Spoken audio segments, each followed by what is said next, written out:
Welcome back, everybody. It's your buddy Orangehead here, and I'm actually here to talk about the book Godzilla Kong. The movie that was recently in theaters, but the book provides greater context.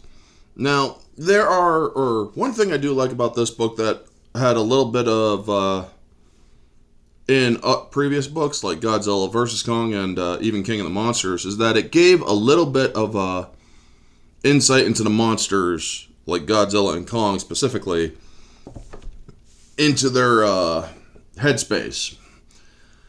But I also liked how in this one it also gives a little bit of Suko's, the mini Kong, his headspace as well, his mind, his POV, as well as another ape, One Eye from the movie, the one that had the glazed over eye. I wish they would also do a little bit more of Godzilla's perspective, because the thing I notice is in the beginning of the book, they give Godzilla's perspective, or his POV. However, that's the only time ever they do it. Anytime Godzilla is mentioned, it's by the human perspective, which is kind of cool, but also bullshit in a way, because it does help to have, if you're going to do a monster POV book with the title Godzilla, then you want to also include Godzilla's perspective more than just the beginning of the novel. I mean, don't get me wrong, I like the novel. It actually confirmed a lot of my thoughts when conveying my thoughts on other bigger channels like Dangerville and Altiori and them, about how I think that Kong didn't just straight up murder these titans because he's an asshole, or Godzilla didn't straight up murder these titans because he's an asshole. He did it because he understood that there was a threat coming. And there's nothing more vindicating than actually having a, who's the author? Greg Keyes? Thank you for writing this the way you did, because you essentially confirmed what I was saying. Godzilla senses things all around the planet. He is essentially omniscient. He can sense things all around the planet. He is that sensitive. He can also sense things down in the Hollow Earth. He knew that Kong was down there moving around.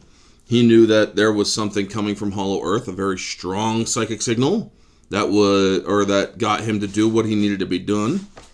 But he also knew that Scylla was charging up to eventually challenge him. She wasn't just going around eating shit for no good reason. She was trying to supercharge herself, which is what Godzilla did after he ate up Tiamat. And people, or in this book, it's speculated, well, Godzilla's just being an asshole. No. He understands things. He's doing things because he understands what he needs to do. And these titans, or Tiamat, he went after Tiamat because she was sitting on a reserve of energy that would allow her to one day challenge him. So yeah, she had to go, because she did not have the planet's benefit in her mind. She did not have the Earth's well-being in her life goals, so to speak. So yeah, Godzilla wanted to, or needed the energy to save the planet. So yeah, he kills her. He slaughters her. He frickin' just straight up kills her. But he does so because he needs the reservoir in which she is sitting on in order to supercharge himself, so that he could face this perceived threat that is coming. And yes, there is speculation on how the government will react now that footage from Rio de Janeiro came in, where Kong is, as shown in this thing here, wearing the power glove. Apparently, the power glove is finished, yes, but it is a very big no-no. They were not supposed to make Titans more powerful. But if I was anybody at Monarch, I would simply go before the Senate and I would be like, are you all still alive right now? Because if you are, you're welcome. You see, by Godzilla or by King or Kong having this at his disposal, he therefore was able to help protect us. By having this at his disposal, he managed to turn the tide. But politicians may not want to listen to that, so I look forward to seeing a possible stupidity on the government going down into Hollow Earth using one of the vortexes. And Kong's going to be like, what are you doing down here? Get out. We're not going to allow it because Kong has freed the great apes. Spoiler, spoiler. They're no longer going to basically live indebted to him. He wants them to live happily. Unlike the Scar King, who was basically enslaving them. But I also do like how they have an insight into the Scar King's mindset from Zuko and One Eye's perspective. Because you understand that he is indeed just as aware of things as Godzilla is. And he's also basically a mutant aberration, or aberrant of, or he's not an aberration, but he is a mutation of the great apes, essentially, and my theory is, because there's no other great apes like him. He is orangutan chimp, so to speak, where Kong is more gorilla.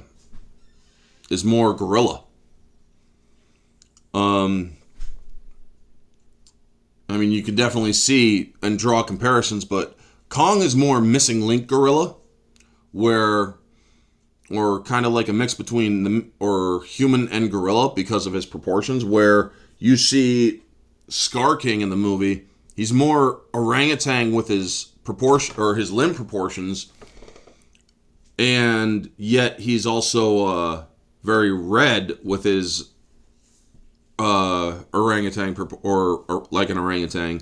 However, his build is more chimp. He's more lean, he's more agile and stuff. So yeah.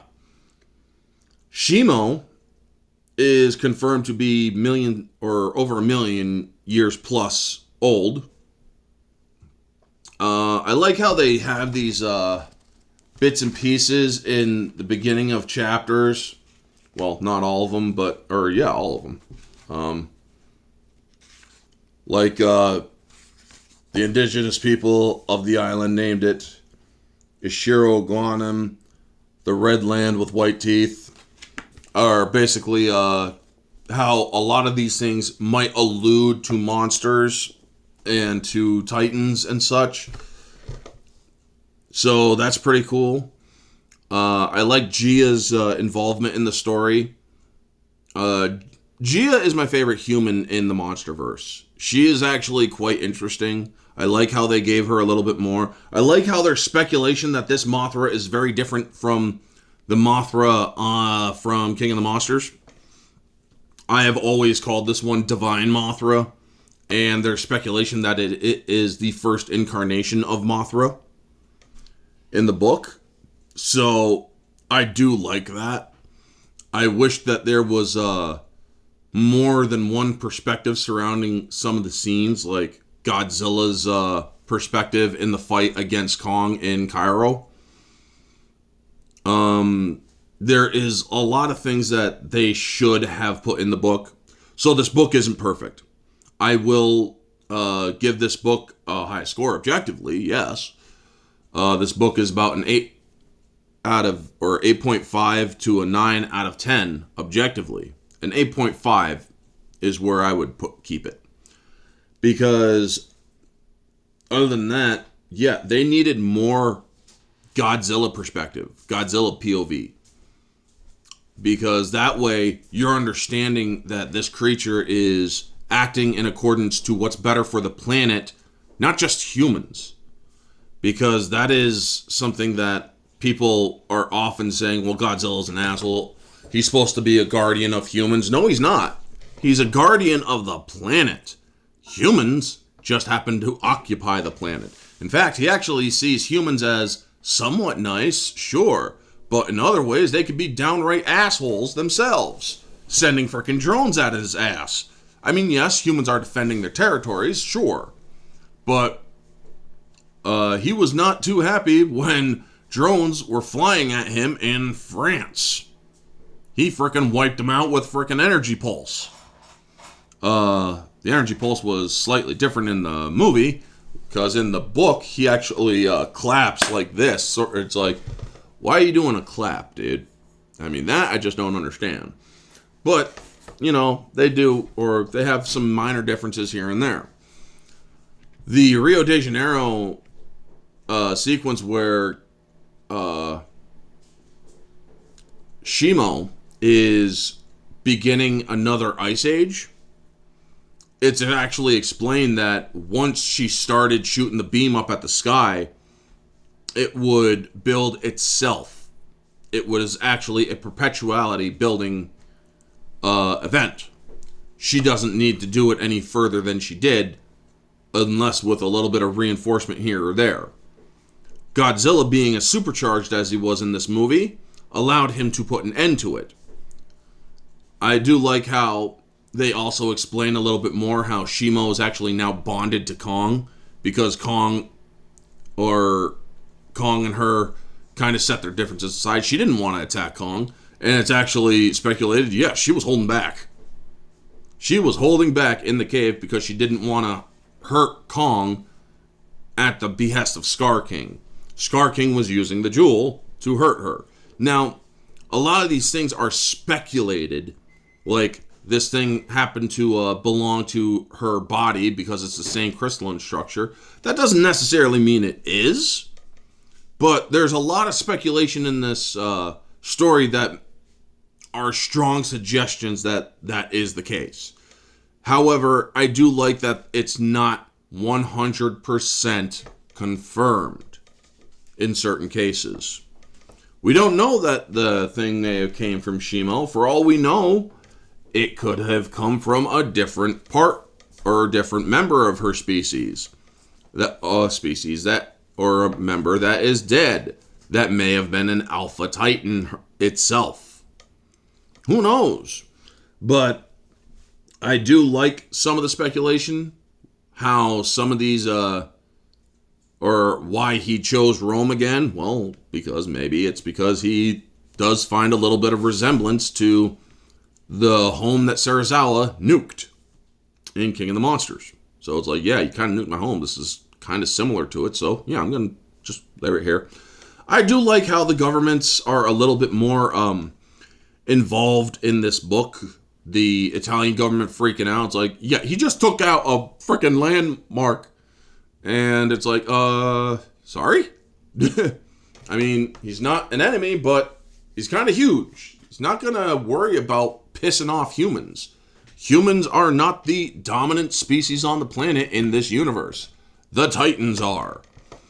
And he's doing as much as he can to keep them from harming humans. Also, I do like that they gave a shout out to Behemoth. For the fact that Behemoth was in Rio and kind of really thrashed the place up when Ghidorah woke up the Titans.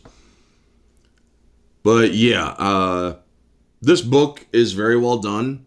It gives a lot into, or I like how they have a primitive mindset for Kong. How he doesn't talk like you or I do in his mind. He has things like those wolves that are chasing him. He calls them death. Many deaths were coming for him. I like how Gia, in her mind, she doesn't exactly talk all the way like we do as well. However, it is very close. Also, what goes on in her head a lot is also something that I liked as well. I do also like that they explained how the Heave got to where they were when the big mule thing carrying Kong's power glove, the Project Powerhouse, I like how they explained, okay, yeah, it was able to fit in the cargo bay. Okay, thank you for explaining that. Now do that in the movie next time. Because it's like, how did Trapper go all the way back to the place to get the heave to bring the verticines into the next scene? Or into the fight. But it's like, it's not explained in the movie. It's like, yeah, the heave's in the cargo bay. Oh, thank you for pointing that out.